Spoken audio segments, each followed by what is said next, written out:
Welcome to another tech video you didn't know you needed. Today we are going to find out how far game streaming has come.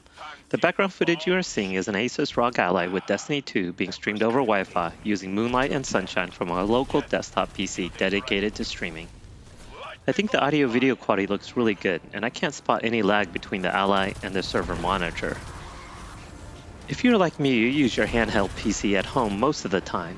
Say 90% or more, so I'll be mostly focused on in-home streaming, testing all the popular methods streaming to the Asus ROG Ally and the Steam Deck.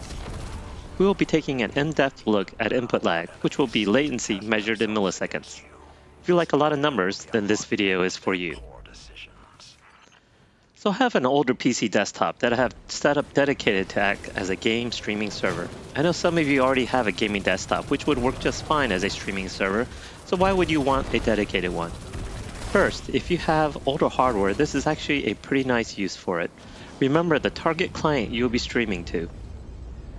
A Steam Deck is only 800p at 60 frames per second. Or if you have an Ally or plan to dock your handheld to an HD TV, then you're looking at 1080p at 60 frames per second. These are pretty modest targets. 7-year-old hardware like a 4th gen Intel Core i7-4770K and an nvidia GTX 1070, which is what I started with, can hit this target for quite a few modern games, though not all. Throw in some of your older SATA SSDs and HDDs to have a massive library of games installed ready to be played. I also find it annoying that after a streaming session, sometimes your audio device will be wrong. And if you game at a different resolution at your desk, say 1440p or 4K, then it really is tedious to have to keep changing your settings every time you switch from streaming to playing at your desk. So having a full-blown desktop GPU with all the wattage is great, even for older cards, and will seriously outperform the APU in the handhelds and let you crank up those graphical quality settings and give you smooth and consistent frames. But you also don't want to waste electricity, so I'll show you how to set up Wake Up on LAN, get your power and sleep settings straightened out, and how to sleep the server when you are done. Also, streaming will let your handheld run for many hours on battery because it just sips power at around 9 watts total power on the Ally in silent mode and a bit over 8 watts on the Steam Deck. This is over 4 hours of battery life. The best thing is you can put your server basically anywhere as long as there is Ethernet, which I highly recommend your server be wired versus wireless. You can also run it headless with one of these fake HDMI adapters and install Parsec to do maintenance and do setup remotely from another PC. As always, all links mentioned will be in the description. So let's get started by first looking at our BIOS settings. The first thing you want to do is go into your BIOS, and if it's a more modern system like this B550 motherboard, you want to go to Advanced, APM Configuration, and then make sure Power On by PCIe is enabled. Everything else can be turned off. If you have a slightly older BIOS, then you might have something called Wake on LAN actually, and just make sure that is enabled. Finally, you have a really ancient BIOS, then you want to make sure PME Event Wake Up is enabled and also make sure ACPI Suspend Type is set to S3. The next thing you want to do is find your MAC address. The easy way to do this is just to boot into Windows, open a command prompt or Windows terminal window and just type ipconfig/all and look for the physical address and make note of that. Also make note of the IPv4 address, which we'll need later. You also might want to configure your IP to be static on your DHCP server in your router, but that is out of scope for this video. You probably don't need it. I think you only really need the MAC address, but the IP is really used for ping for confirmation that the server is up and running. Also make sure you're looking at the right Ethernet adapter if you have more than one. Just make sure it has a valid IP address and the default gateway should be pointing to the IP of your router. So the easiest way to wake your streaming PC up is just using Moonlight itself. Built right into the client. When you click on a sleeping PC, it'll give you the option to wake it up, which is great. But I also like having an app on my phone, just having another way to wake the PC. So I'll show you how to do that next. So I found this free iPhone app that will allow you to wake up your computer. I'm sure there's several Android ones too. This free one's called Remote Boot WOL. Made by Takashi, and it seems to work fine for me. Just set it up like you see it on the screen, ensuring your MAC address that you found in the previous step. Putting your IP address for the ping if you want to, I don't think it's really needed. And 255s across the board for the IP on the top, and that should do it. Just as a side note, you're not going to be able to use Wake on LAN when you're outside of your home network. There are some ways, and you can try to use WireGuard, but that's layer 3 and WOL is layer 2, so it's not going to work out of the box. I actually SSH into a 24/7 Linux server and then use EtherWake from there, but that is outside the scope of this video. Now let's configure sign-in options and make sure you never have to log in when the PC wakes up. And optionally, depending on how you feel about security and your environment, you can also set up so Windows can auto-log you in when you boot up. Just make sure you toggle the Hello Sign-In only off. And then hit Windows key plus R, type in net plwiz to launch the user accounts application. And then you should see your username there, highlight it, and then uncheck the checkbox that says users must enter a username and password to use this computer. It's going to prompt you for your password, go through all that, and that should set you up for auto login when you boot up. And now let's take a look at the device manager. You want to adjust a few things there too. So just type device manager and search after hitting start. Bring up the device manager, and then we're going to go through a few things. So first thing you want to do is look through human interface devices, and it's going to kind of tedious, but I'd click through every single one of these items and go to power management and make sure allow this device to wake the computer is unchecked. So go through all those. You might not find anything, but just double check. I would go through keyboard, same thing, to not allow the keyboard to wake it up, so make sure that's turned off. Allow this device to wake the computer.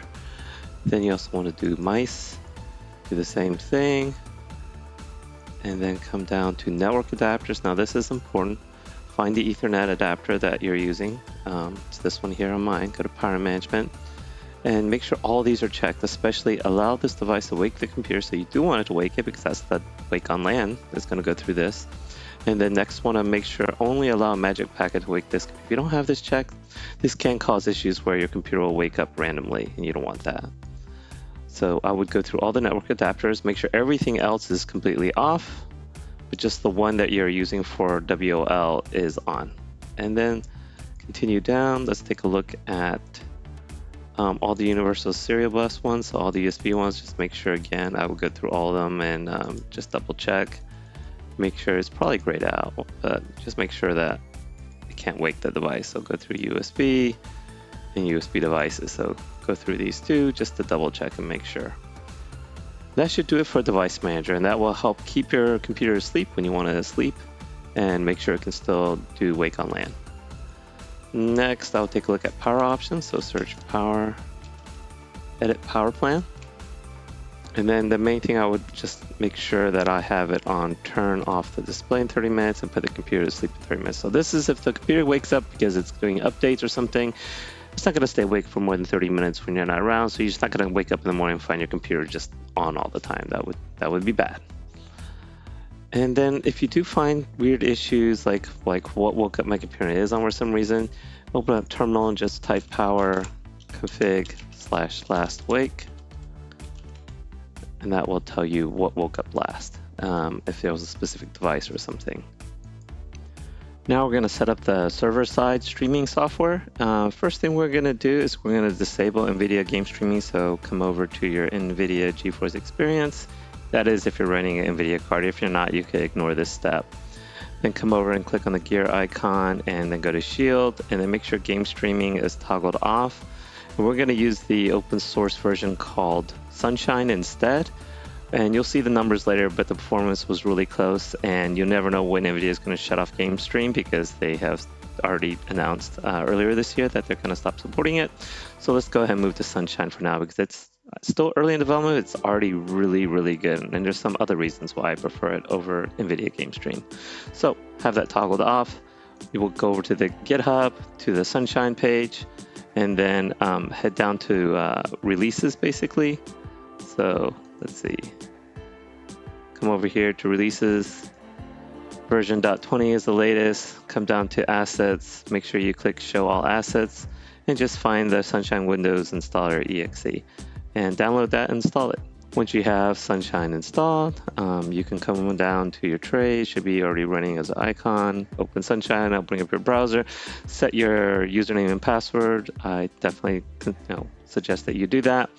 and then come over to configuration, and pretty much everything's standard here. I haven't really changed everything's default. Same with applications. Really, the desktop, Steam Big Picture Mode, and Playnite is not there, but the first two are already there by automatically, and I just use desktop, and I'll show you a little bit why I do that. Pin is what you're going to need to use to set up the client. So when you're using Moonlight on your Ally or any other device as your client, it's going to ask you to enter a PIN. This is where you would enter it to authorize that client. So next we're going to install Playnite, which is just a great free front end that you can install and just launch all your games real easily with the gamepad. And that's kind of what we want for our server streaming experience. So just go to playnite.link and just download and install as usual. And here are the settings that I messed with. So once you have it launched, F11 will toggle between full screen mode and windowed mode. You want to be in windowed mode when you're setting things up. So you come over to settings, and then under general, you just want to make sure that this launches when Playnite starts with your computer, and then launch in full screen mode. So that way, when you reboot your computer, it'll be in Playnite full screen mode, ready to go. The other thing is with all the different libraries and launchers, well, before you do Playnite, you probably should install Steam and all your different launchers, Epic or whatever, and just get all your games installed first, and then install Playnite.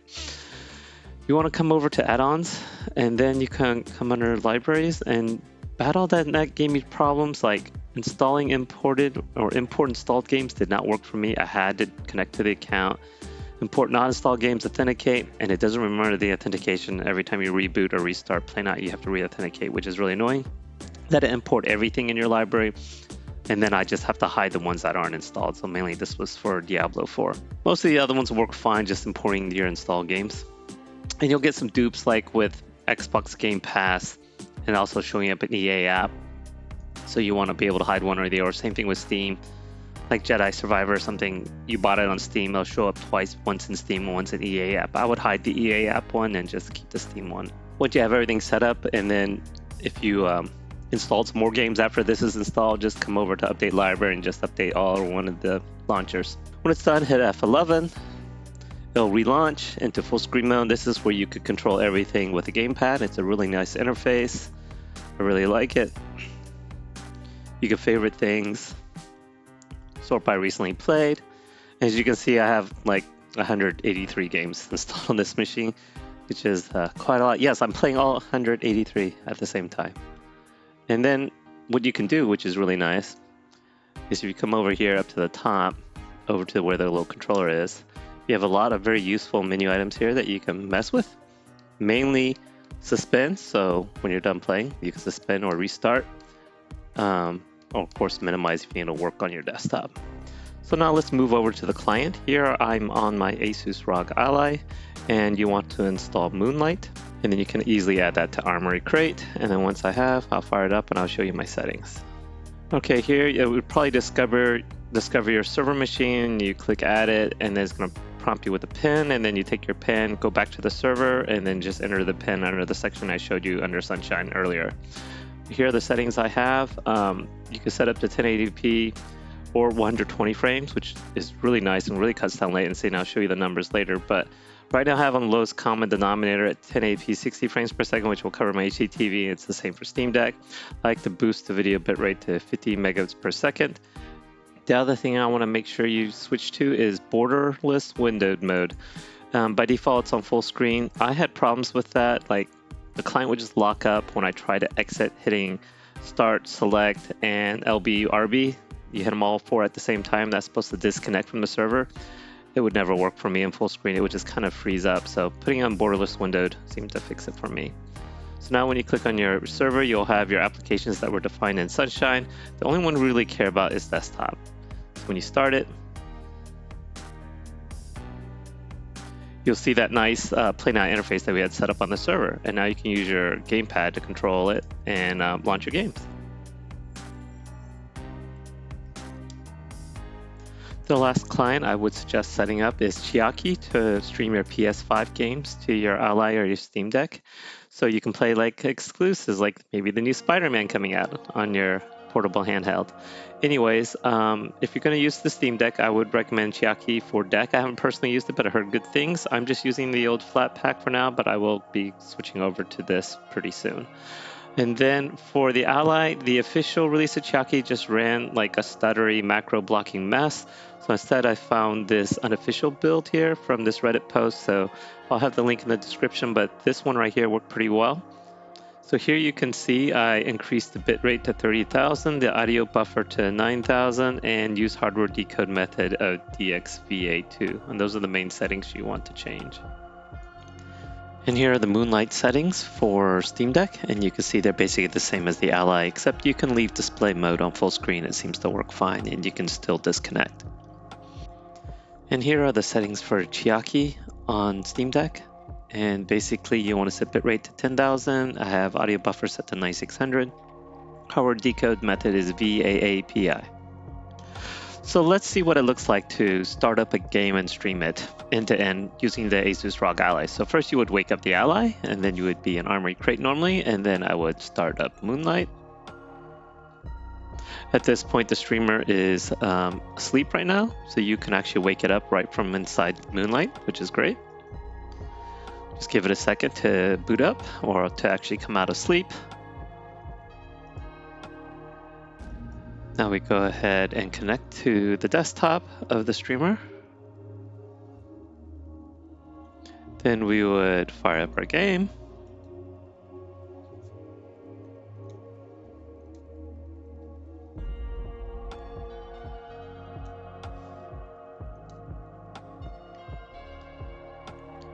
We're done with our game, we would quit.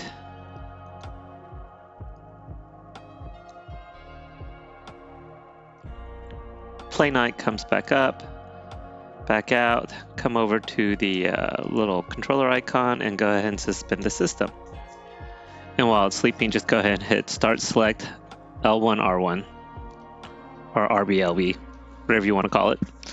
And that should disconnect you from the server, and now you're back in Moonlight.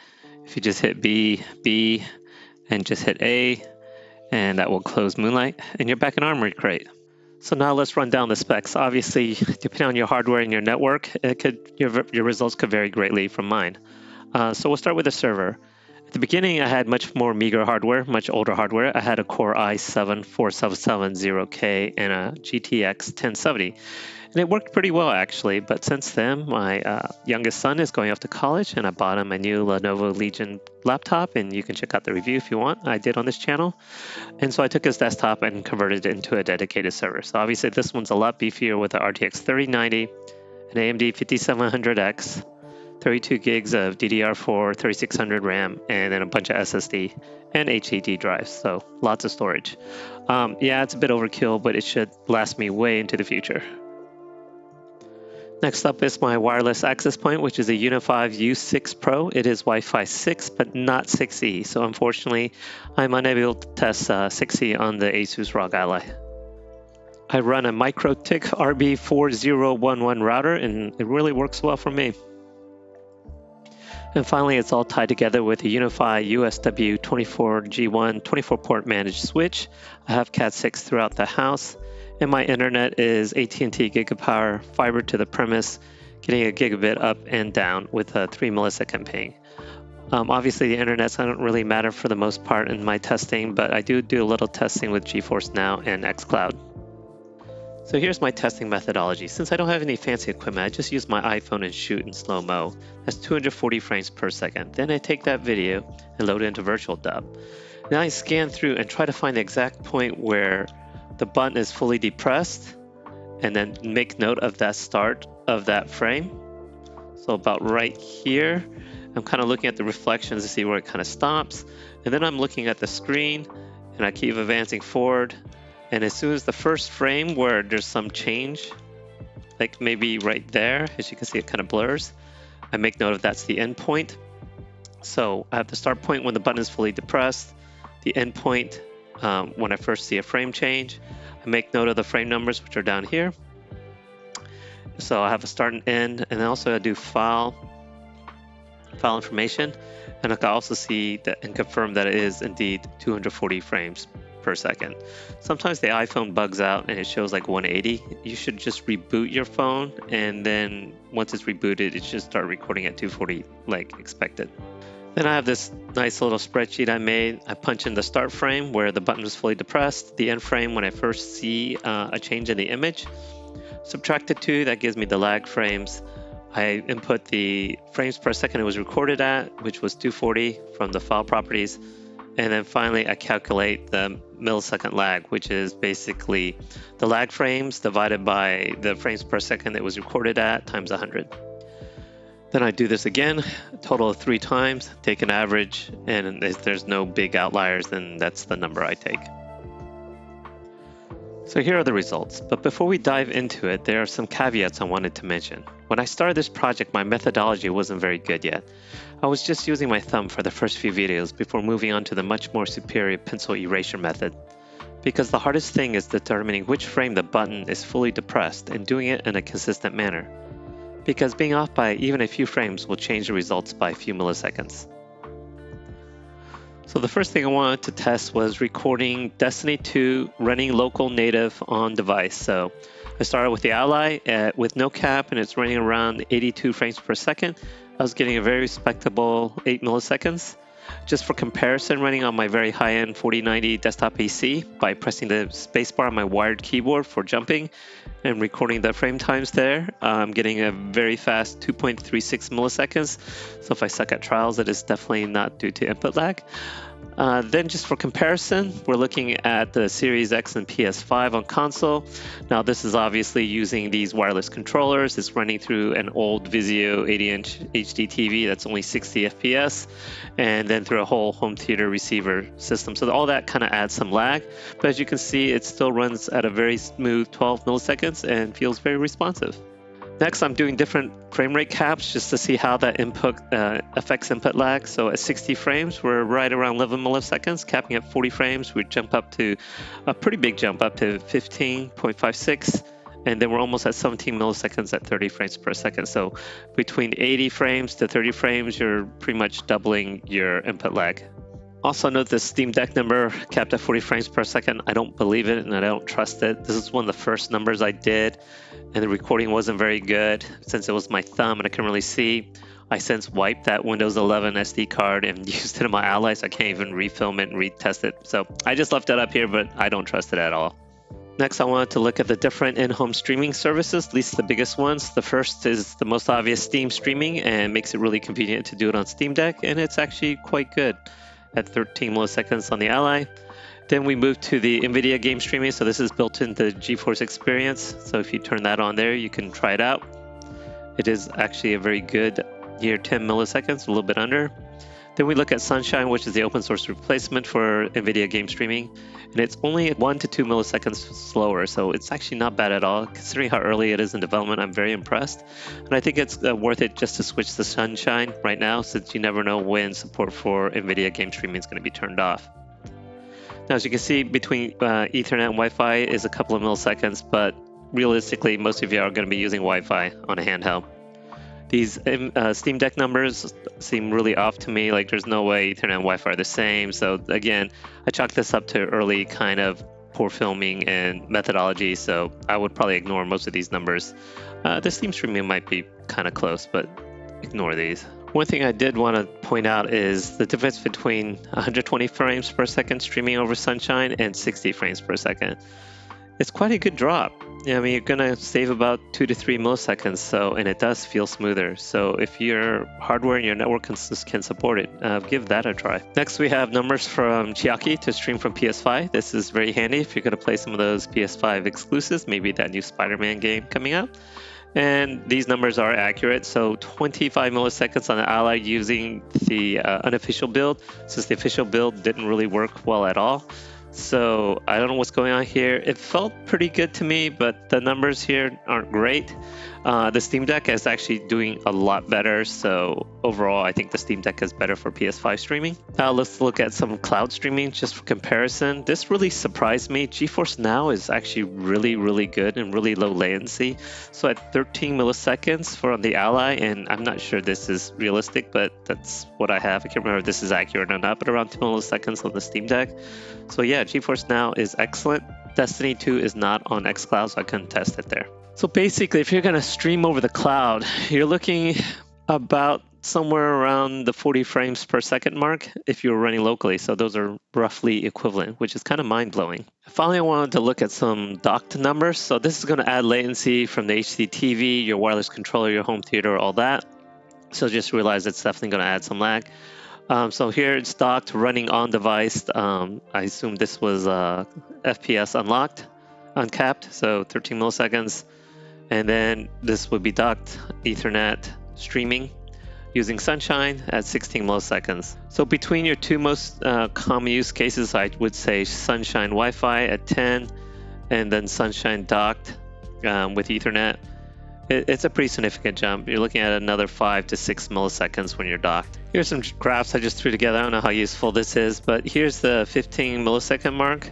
So this is kind of your goal, and most numbers that are around this bar or this line are quite acceptable.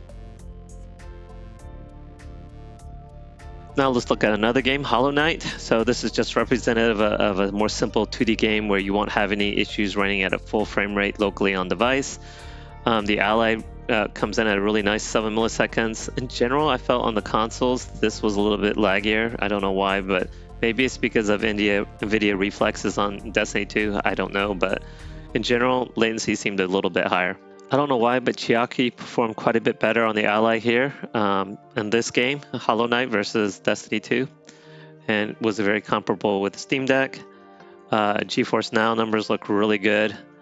xCloud, since it's also on xCloud, not so great. I mean, it's still not that far off if you think about like you're just running locally on your Xbox or your PS5.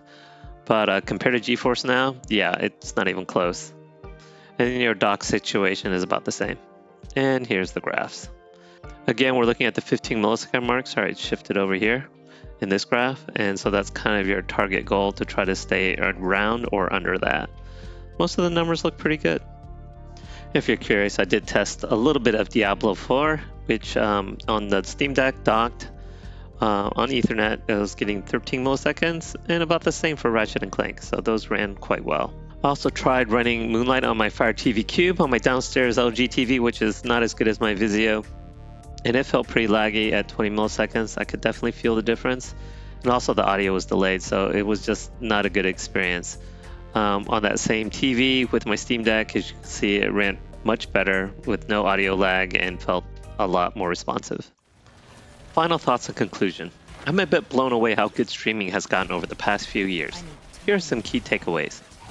Shoot for less than 12 milliseconds if you want to feel as good, if not better, than local console gaming at 60 FPS. This is easily achieved by streaming over Sunshine using Wi-Fi, and surprisingly, even GeForce Now comes pretty close at 14 milliseconds. Sunshine is very impressive. You can stop using nvidia game streaming now. 120 FPS Sunshine streaming looks and feels amazing. If you can't get a locked 60 FPS native on your handheld, this streaming is going to provide a better experience. Steam streaming isn't horrible, but Sunshine is better. Docked adds around 5 to 6 milliseconds, so around 16 milliseconds, which I would say a near console experience, but not quite there. Still very acceptable. Chiaki is fine for PS5, but better on Steam Deck. I might need to mess around with some other builds for Ally to see if we can get some better numbers. Overall, I felt Steam Deck performed better at streaming than the Asus ROG Ally. Having said all that, all this heavily depends on you having very good Wi-Fi. All the numbers are just snapshots in time. Your experience will vary over time. Expect some lag spikes or occasional stutter. Also, your Wi-Fi network will behave differently as its bandwidth gets saturated and the client count goes up. But having gamed for many hours over streaming, it's been overall a very positive experience. Well, I hope you found this video informative. Thank you for making it to the end. I'll leave you with the following verse. Think latency, delay, and then patience. Too much of a leap? Well, I still like this verse. From Romans 12:12, rejoice in hope, be patient in tribulation, be constant in prayer.